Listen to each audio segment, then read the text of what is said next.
nós vamos conversar com o Dr. Jorge Calil. Dr. Jorge Calil é médico, professor titular da Faculdade de Medicina da Universidade de São Paulo, pesquisador, cientista, alguém que está muito alinhado a esse assunto desde o início e vai atualizar as informações para a gente nesse momento. Dr. Calil, como vai? Boa tarde.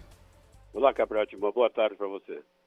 Bom, Dr. Calil, qual é a perspectiva sua e da ciência, claro, não é, para o Brasil do novo coronavírus agora em 2021? O que o senhor imagina que a gente vai ter em 2021 com o enfrentamento da doença?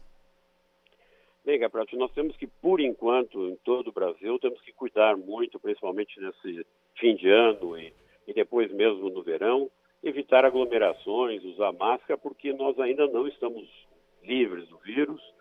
Existem perspectivas de vacina que para nós ainda são perspectivas e a gente tem que se cuidar, porque os hospitais estão lotados, tem muitas áreas do Brasil em zona vermelha, então nós temos que realmente nos cuidarmos. Agora sempre estamos com a esperança renovada no começo do ano que a gente tem acesso a vacinas e para isso o Brasil tem que comprar vacinas. A AstraZeneca, Oxford, que nós temos aí, digamos, uma promessa de um grande número de vacinas, acima de 100 milhões, junto com a Fiocruz, conseguiu uma licença provisória na Inglaterra. Nós não entendemos ainda bem como que ela conseguiu essa licença, porque havia alguns questionamentos sobre qual era a eficácia dessa vacina. Em todo caso, ela é certamente acima de 60%, e se ela não resolve o problema, ajuda muito, porque uma vacina que proteger 60% da população vai diminuir bastante a circulação do vírus.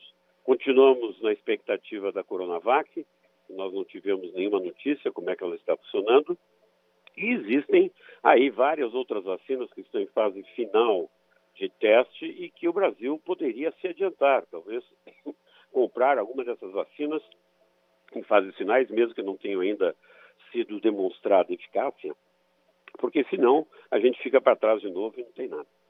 Que é o que muita gente está fazendo, não é, doutor Calil? Muitos países aí já estão imunizando as suas populações, mesmo sem a fase final para valer do teste, quer dizer, estão apostando aí que isso vai dar certo mesmo. A gente reconhece o cuidado da Anvisa nessa questão, mas o momento talvez exija aí um desprendimento da letra fria ali da regra para tentar dar um pouquinho mais de esperança para a população. Seria isso? Eu acho que não é bem isso. Veja, eu acho que eu não tomaria nenhuma vacina que a Anvisa não aprovasse, porque eles são os encarregados de rever os estudos. Mas nós podemos comprar uma vacina que ainda esteja em teste, porque ela vai sair mais barata e vai estar mais disponível. Uma vez que ela é aprovada, ela vai ficar mais cara e vai ficar difícil, porque os outros países podem comprar na nossa frente, como por exemplo a da Pfizer.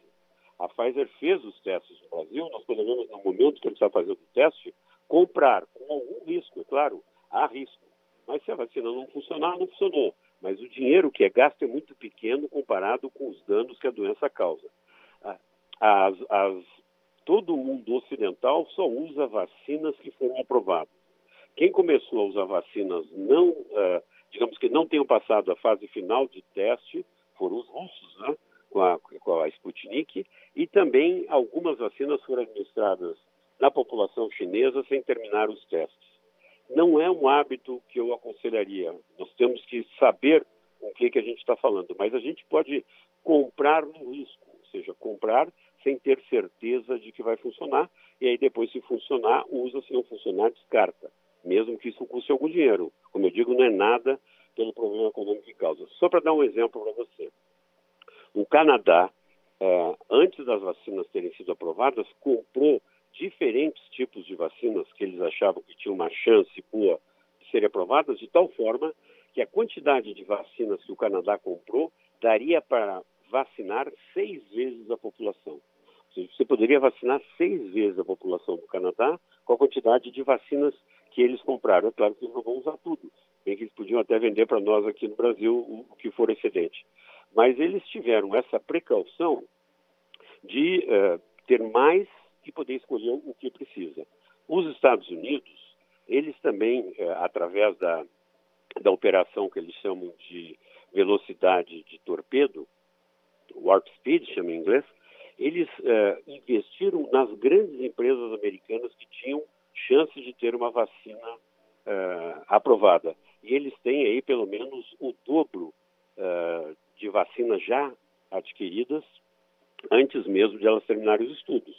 E o presidente Trump disse que nenhuma vacina ia sair dos Estados Unidos enquanto que a população americana não tivesse servido. Isso ele vai fazer, sem dúvida, com a Pfizer e a Moderna, que já estão aprovadas, mas tem várias outras vacinas, como a da Novavax, mesmo da Sanofi, que estão em testes e bastante adiantado. Mesmo que dure aí 2 meses para que a gente tenha vacina, ou 3 meses, nós, daqui a 3 meses, poderemos ter uma vacina se nós nos antecedermos. A Larissa Arantes está com a gente lá no estúdio da Bandeirantes em Brasília e também tem pergunta ao Dr. Jorge Calil. Pois não, Larissa? Isso mesmo. Professor, a gente tem acompanhado uma série de reuniões da Anvisa, né, com representantes dos laboratórios e também hoje com o CONAS, né, o Conselho de Secretários de Saúde, o Conselho Nacional, e sempre quando a Anvisa divulga as informações após essas reuniões, sempre tentando dar esclarecimentos e justificar o porquê dos métodos, dos requisitos, seja para o guia de uso emergencial da vacina, seja para outras questões. Eu queria saber uma avaliação do senhor em relação a isso, né? O senhor acredita que, enfim, essas reuniões estão sendo realmente necessárias? Elas podem, em algum momento, atrasar o processo de avaliação da vacina? A Anvisa está correta nesse processo de esclarecimento aí com essas diversas empresas e também com as entidades? Olha, Larissa, o que a Anvisa está fazendo, ela está justamente se antecipando. Ela tem reunido com empresas, muitas das vezes elas ainda não entraram com pedido formal de registro de uma vacina, mesmo para uso emergencial. Por que são importantíssimas essas reuniões?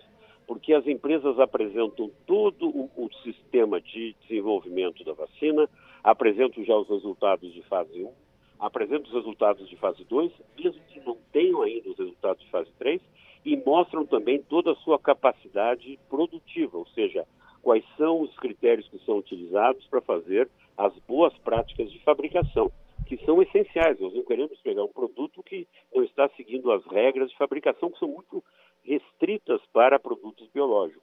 Então, eu acredito que ela esteja absolutamente certa, ela está se adiantando de tal forma que quando uma empresa tiver terminado os seus estudos clínicos, ela possa rapidamente dar os resultados para a Anvisa, que vai analisá-los e liberar, porque todo o resto está liberado. Então, o registro de uma vacina não é só a última fase, fase 3. Tem que ver todas as outras fases, como é que foram controladas. E é fundamental também o modo como é fabricado. Entendeu? Nós temos, hoje em dia, não adianta dizer só que a feijoada está gostosa. Tem que ver se o porco que foi usado, o feijão, etc., vieram de boas qualidades, sem agrotóxico, sem problemas de saúde animal, etc. Só para dar um exemplo para você o que eu quero dizer em termos de processo produtivo. Quer dizer, não é só o produto final que está saboroso, nós temos que ver se todo o desenvolvimento do produto e a fabricação está usando ingredientes que são adequados e que não vão causar mal à população. Nem hoje, nem amanhã, nem daqui a 5 anos. Doutor Calil, o senhor deu um exemplo agora há pouco do Canadá e de outros países que se anteciparam e compraram vacinas e por isso já estão imunizando as suas populações. O Brasil sempre foi modelo de eficiência em planos de imunização para todo mundo, inclusive, né? O modelo brasileiro sempre foi um modelo a ser executado em outros cantos do planeta. O senhor acredita que a questão política interferiu nisso, nesse processo agora? Se nós tivéssemos talvez uma outra questão política, o Brasil já poderia estar usufruindo de alguma vacina? Olha, eu não tenho dúvida disso, eu não tenho dúvida, porque, veja, se o governo tivesse chamado pessoas que conhecem vacina, que conhecem o desenvolvimento de produtos e tudo isso, ele teria feito escolhas, inclusive, mais adequadas e mais abundantes. A gente sabe que os produtos que chegam na última fase, nem todos vão ser aprovados e nem todos vão ter a mesma qualidade. Então, eu volto a insistir que o Brasil deveria ter se posicionado e comprado várias vacinas, para agora estar numa posição cômoda de escolher qual a vacina utilizar na sua população e revender as outras, o que fosse, voltando a dizer que o custo de uma vacina é nada comparado com o benefício que ela traz. Agora, nós fizemos a aposta numa vacina só em termos federais, né, que foi essa vacina de Oxford. Foi uma só aposta. E o governo de São Paulo fez a aposta também numa vacina que é a Coronavac, e que nós não sabemos o que está dando. Agora, por exemplo, os Estados Unidos, como eu disse para vocês, eles investiram pelo menos em 5 empresas, investiram um monte de dinheiro para ter acesso às vacinas. Então, eles primeiro acreditaram em si mesmos, né? Aqui no Brasil a gente já não acredita em nós mesmos. E, além disso, eles compraram o suficiente para suprir toda a população. Então, e isso se faz, essas compras não são só comerciais ou políticas, né? São compras que são embasadas em conhecimento. Eu sempre, nas minhas ações internacionais, eu sempre tento dizer que um país que não tem conhecimento de como se faz, compra qualquer coisa, né? Compra qualquer coisa, não sabe o que está comprando. Então, eu acho que a gente pecou nesse sentido, então agora estamos em falta, como também vamos ter falta de seringas para usar na nossa vacinação. E muito porque talvez o governo federal não acreditasse que isso é a solução, apesar do mundo todo saber e dizer que a solução é a vacinação de toda a população. E nós ficamos para trás por inatividade. Agora, o Ministério da Saúde você tem o ministro da Saúde, claro que é a autoridade máxima, mas você tem nos escalões abaixo gente competente, gente que provavelmente deve ter feito alertas para isso, não, doutor Calil? Existem pessoas muito competentes no Ministério da Saúde, profissionais de carreira há muito tempo. Muitos deles foram afastados quando começou o atual governo. Se são por medidas, se é por ideologia ou pelo que, eu não sei lhe dizer, eu não vou entrar nisso. Agora, tem gente competente, sim. Mas veja, por mais competente, eu já trabalhei muito com governos na parte técnica. Você é um assessor, né, técnico, você diz qual é a solução. Entre isso e utilizar, sempre tem o político, e o político pode ou não tomar a decisão, né? O nosso ministro da Saúde, ele não é da área de saúde, ele não conhece. E ele deveria, talvez tenha feito, que eu saiba, as pessoas que eu conheço, não assessoraram nessa área, que seja muito importante. Sim. E professor, a respeito da Anvisa, enfim, todas essas articulações, a gente vê inclusive a Pfizer questionando alguns dos pontos daquele guia de procedimentos para o uso emergencial das vacinas, né? Inclusive a Anvisa chegou a tirar aquele ponto que exigia um cronograma detalhado de distribuição, de disponibilização das vacinas. O senhor acredita que pequenos ajustes como esse, eles são possíveis e podem, então, de repente, acelerar ou incentivar que as empresas apresentem aí os pedidos de uso emergencial ou mesmo de registro definitivo? Eu acho que sem dúvida. Veja, as empresas elas estão entendendo que a Anvisa está tentando resolver o problema. Se existem ajustes em termos técnicos de recomendações, isso tudo amplamente pode ser discutido e negociado. Nos Estados Unidos também existe isso, né? Existem negociações, existem acertos para que estejam de acordo também, talvez, com a agenda das empresas e como é que elas conseguem fornecer os seus diferentes produtos. O problema da Pfizer, sem dúvida, que tem que ser muito cuidado, é toda a questão do controle da temperatura, né? Em termos técnicos, eles chamam de excursão de temperatura, ou seja, não pode variar a temperatura da vacina para ela ser protegida. Isso, sem dúvida, vai incorrer numa série de princípios de logística, de distribuição, de recepção e de distribuição, etc. E esses detalhes, eles podem ser acertados para que fique da melhor maneira possível. Mas isso é feito rapidamente. Doutor Calil, eu queria a gente começar a entrar um pouquinho na conversa das questões mais práticas aí para a gente tentar começar a dar um panorama sobre vacinação para os nossos ouvintes aqui. Bom, a gente não sabe ainda a questão da vacina de Oxford e nem a da Coronavac, a da Sinovac, a eficácia, taxa de eficácia. A gente sabe que vai ficar acima dos 50%, mas não sabemos ainda o número disso. Mesmo que não seja em torno dos 90%, 95%, seja abaixo disso. Qual vai ser a eficácia dessas vacinas para a população brasileira?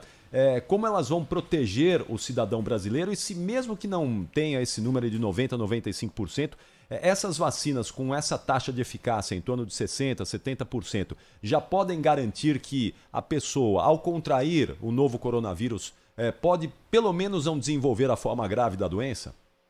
Esse acho que é um dado muito importante, Capete, porque quando você testa a vacina, você pode testar várias coisas. Você pode testar a ausência de doença, ou seja, os indivíduos que foram vacinados, pelo seu estudo, não pegam, muito poucos pegam a doença, que tem toda uma sintomatologia, presença do vírus na narina, etc, etc.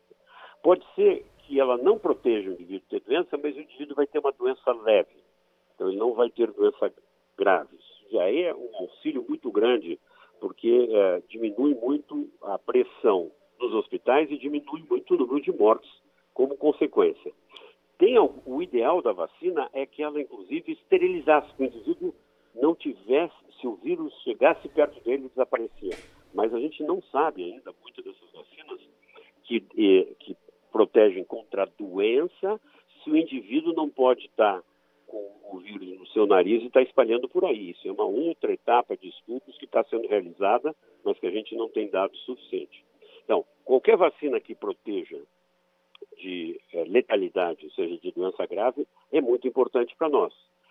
Se ela proteger 70%, eu, por exemplo, se eu tomar vacina, eu tenho 1/3 de chance de pegar a doença. Eu vou continuar me cuidando, sem dúvida alguma. Mas, se não tiver doença fatal, isso ajuda muito para a tranquilidade de cada um da população. E, sem dúvida alguma, vai diminuir a circulação do vírus, o que nos ajudaria bastante. Então, nós temos que usar a vacina. Nessa altura do jogo, nós temos que usar a vacina a qual nós tivermos acesso. Mas nós podemos ir atrás da melhor vacina possível para isso. Você veja que a Inglaterra aprovou a vacina de Oxford em uso emergencial, porque os dados mostram que ela diminui muito a doença grave. E eles estão dando uma primeira dose, inclusive talvez eles venham a retardar a segunda dose, não no tempo que ela foi testada, porque eles querem que as pessoas tenham o máximo possível na população, tenham algum tipo de proteção. Todas essas coisas aí nós temos que refletir e ver o que está acontecendo no mundo, né? Estamos todos muito atentos para isso, para que nós tenhamos as melhores soluções para o Brasil, que podem mudar daquele protocolo que foi feito. Nós temos que ter inteligência de nos adaptarmos com aquilo que nós tivermos disponíveis. Doutor Kalil, a questão da seringa, que o senhor tocou rapidamente, a gente falou de passagem, mas me parece ser um assunto muito importante. O senhor acha que a questão da seringa e da agulha, ela vai ser tão problemática para a gente como está sendo da vacina? Quer dizer, a gente já mostrou a dificuldade em adquirir seringa e agulha. E se não tiver seringa e agulha, não tem como aplicar a vacina. Essa vai ser uma questão tão problemática quanto a de encontrar a vacina para a gente aqui? É possível, Gabriel. Eu sei que o governo brasileiro estava querendo comprar 300 milhões de seringas. Você deve bem imaginar que essas alturas não tenha mais tanta seringa disponível. Todo mundo está comprando seringa, né? Então, talvez a gente venha efetivamente a ter dificuldade de comprar os diferentes insumos para a campanha de imunização. E isso vai na mesma linha que eu estava falando para você, da falta de previsão que, infelizmente, nós tivemos. Parece que nós não acreditávamos da realidade que nós estamos vivendo e não tomamos as precauções devidas nos tempos devidos. E isso é lamentável. Bom, tomara, eu sei que o governo está tentando comprar, tomara que nós tenhamos acesso às seringas, mas seria absolutamente lamentável se a gente não conseguir imunizar tendo vacina porque não tem seringas. Eu não posso lhe dizer detalhes, o que eu posso dizer é que as pessoas da indústria brasileira que trabalha com artigos de saúde, em algumas lives que eu fiz com eles sempre reclamaram que o governo disse que estaria comprando, mas que ninguém na indústria recebeu nenhum tipo de pedido. Então isso é um problemão, porque eles disseram que não teriam como suprir e eles, para buscarem no exterior, precisam ter tempo. Professor, eu queria também entrar nessa questão do início da vacinação, né? Primeiro, a gente teve um primeiro movimento do Ministério da Saúde de evitar cravar qual seria o início dessa vacinação. Depois, nessa semana, o próprio secretário executivo, o Elcio Franco, disse que poderia começar em 20 de janeiro. Essa indefinição em relação às datas, né, uma especificação melhor do cronograma do plano. Queria entender, saber a sua avaliação também sobre como que isso dificulta todo o processo, né? Não só uma população que fica perdida, mas também para as empresas que pensam em, de repente, participar de algum pregão, seja para seringa, agulha, enfim, todo esse processo, como que isso dificulta essa expectativa para a vacinação. Não, você tem toda a razão, Larissa, mas o problema é o seguinte: se nós não temos nenhuma vacina ainda registrada no Brasil, nós não temos vacina. Entendeu? É difícil determinar uma data se nós ainda não temos a vacina. Nós temos que comprar a vacina, registrar as vacinas que existem, comprar, trazer para começar a vacinação. Quer dizer, não adianta nada também São Paulo dizer que ia começar a vacina dia 15, diz que ia começar em setembro, depois outubro, depois dia 15 de dezembro começa. Não adianta dizer que começa 15 de dezembro se a vacina não terminou o teste, não foi aprovada e não existe, né? Agora foi marcada para 25 de janeiro. Será possível? Não sei, nós não temos os resultados ainda, a vacina não foi aprovada, não adianta a vacina estar estocada em território nacional se nós não tivermos todo o conhecimento e toda a aprovação para que ela seja utilizada. Então, o que nós precisamos? Nós precisamos vacinas registradas no Brasil, compradas e entregues no Brasil para que a gente possa fazer esse início de vacinação. Eu acredito que, claro, iríamos nos mover mais rapidamente ou menos rapidamente, dependendo da presença dessas vacinas. Agora, eu volto a lembrar para você, nós temos 38 mil salas de vacinação no Brasil, temos aí por volta de 120 mil funcionários da saúde treinados para campanhas de vacinação, e nós temos um sistema de logística de entrega de vacinas que funciona para vacinas que não sejam em ultrafrio, e temos também as empresas privadas também querendo ajudar, seja por transporte em avião, por carga, o que seja possível. O que nós precisamos, sem dúvida, isso tem que ser cuidado, a logística é fundamental, já deveríamos ter as vacinas, mas nós temos que ter as vacinas, nós temos que comprar as vacinas e termos as vacinas registradas no Brasil. Doutor Calil, hoje surgiu a informação de que aquela variante do vírus que surgiu na Inglaterra foi detectada aqui no Brasil. 2 casos registrados aqui em São Paulo de pessoas que tiveram contato com passageiros que chegaram da Inglaterra. Vocês médicos têm dito que essa variante do coronavírus ela não é mais letal, ela não mata mais do que o vírus original quando descoberto. Mas ela é uma variedade mais infectante, 70% mais infectante. O que é que significa isso? E quais os cuidados, não, então? Isso significa o seguinte, vamos ver. Então, primeiro, ela não causa doença mais grave, isso a gente sabe. Ela não, se o indivíduo teve a doença e está protegido, se conseguir receber uma vacina, também ela não escapa da resposta imune contra essa vacina ou contra a resposta imune que o indivíduo criou. O problema é que ela é mais infectante. Se ela é mais infecciosa, ou seja, ela se dispersa mais rapidamente, por características que a gente ainda não sabe bem por quê, isso pode aumentar o número de casos, né? Talvez em vez de infectar 1 metro, ela mesmo a 2 ou 3 metros, ela tem aerossol e consegue infectar. Não sabemos exatamente como. Mas por ser mais infecciosa, nós teremos um número maior de casos.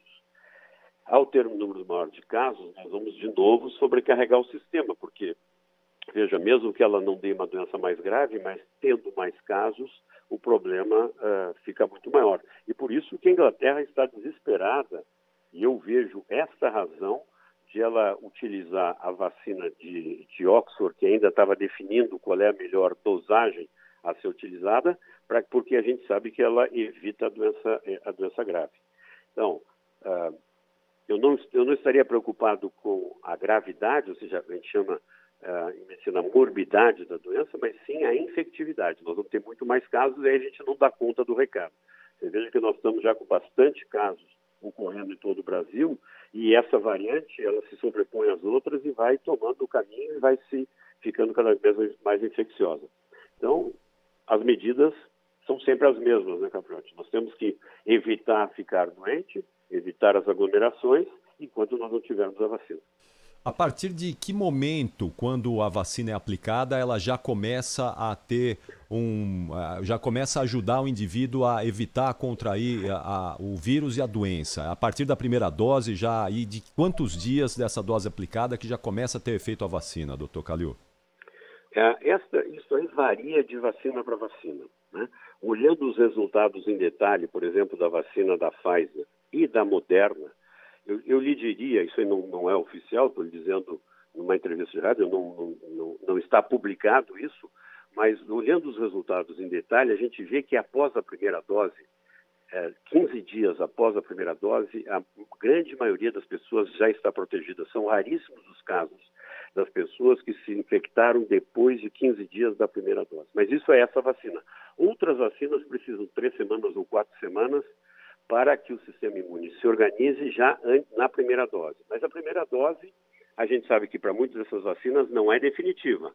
Então, a imunização, normalmente, se diz que o indivíduo está imunizado com a capacidade máxima daquela vacina, 15 dias depois da segunda dose. Isso é o que está previsto. Mas eu lhe garanto que depois de 15 dias para as vacinas de RNA e para as outras vacinas depois de 3 ou 4 semanas, grande parte dos indivíduos já está protegido. Se não totalmente, parcialmente protegidos. Bom, então... Parcialmente protegido significa já não ter a doença grave, e ter a doença mais leve e ter menos chance de pegar a doença. Sim, então fazendo aquela continha rápida aqui, não é? Se a gente começar a vacinar com Oxford e Coronavac, vamos supor aí no final do mês, lá para o final de fevereiro, então começo de março, dá para a gente começar a pensar que as pessoas, os primeiros imunizados vão começar a ter um processo de imunização efetivo, não é, doutor Calil?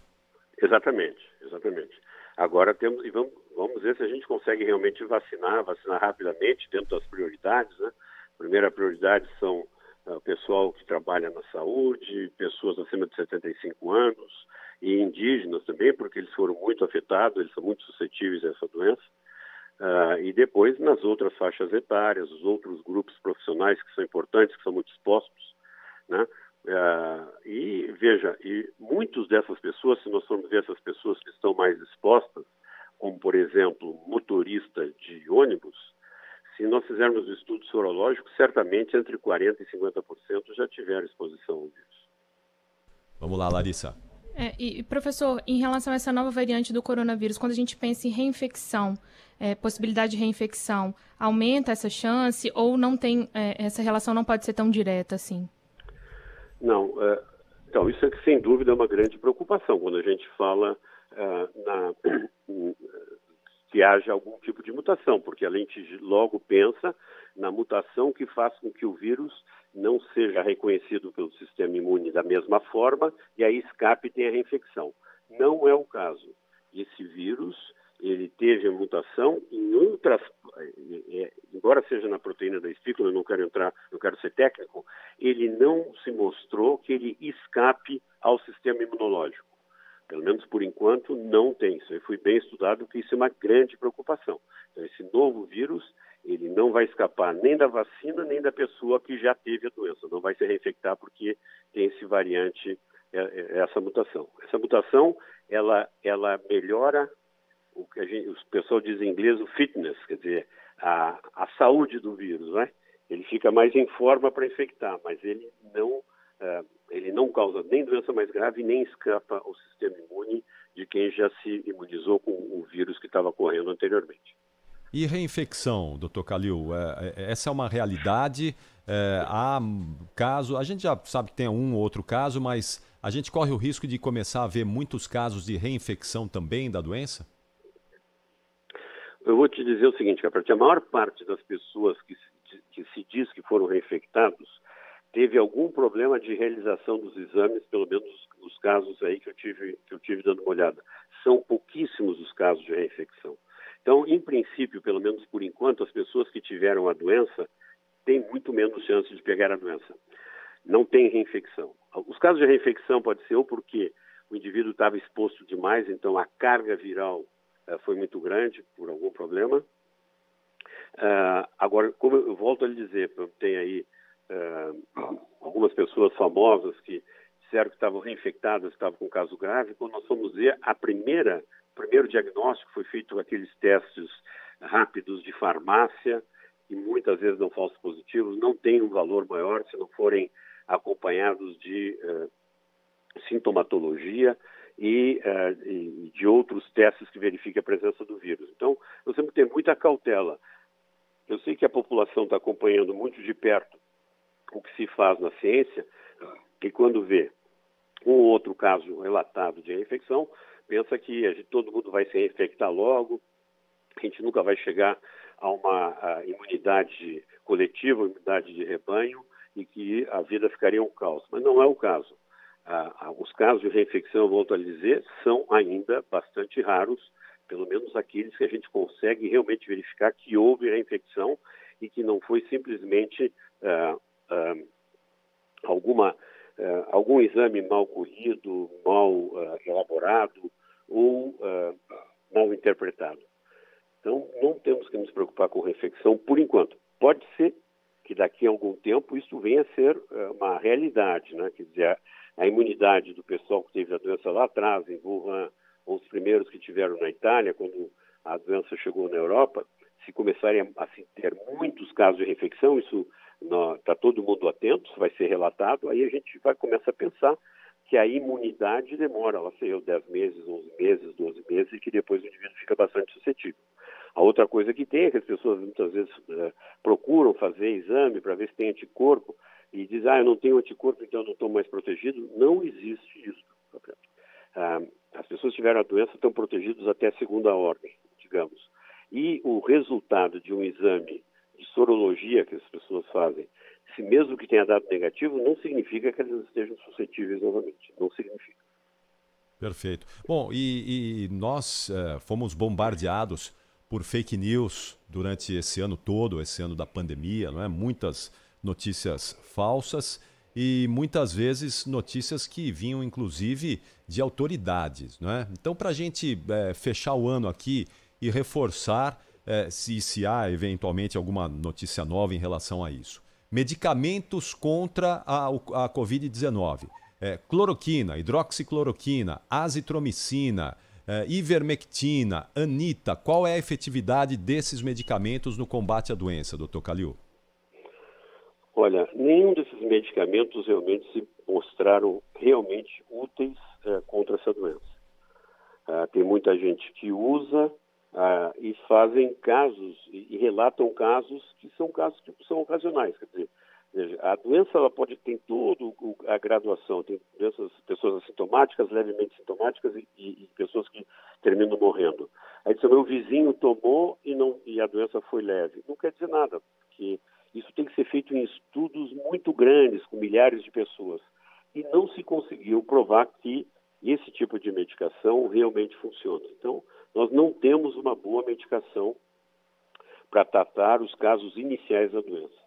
Os casos mais avançados da doença, aí nós temos medicações clássicas que são utilizadas com muita propriedade e entre elas se incluem anti-inflamatórios, anticoagulantes, inclusive antibióticos para evitar uma infecção secundária por bactéria. Mas isso é feito por gente que seja capacitada. Agora, na ansiedade, muitas pessoas terminam se valendo disso, inclusive profissionais que dão esse tipo de doença.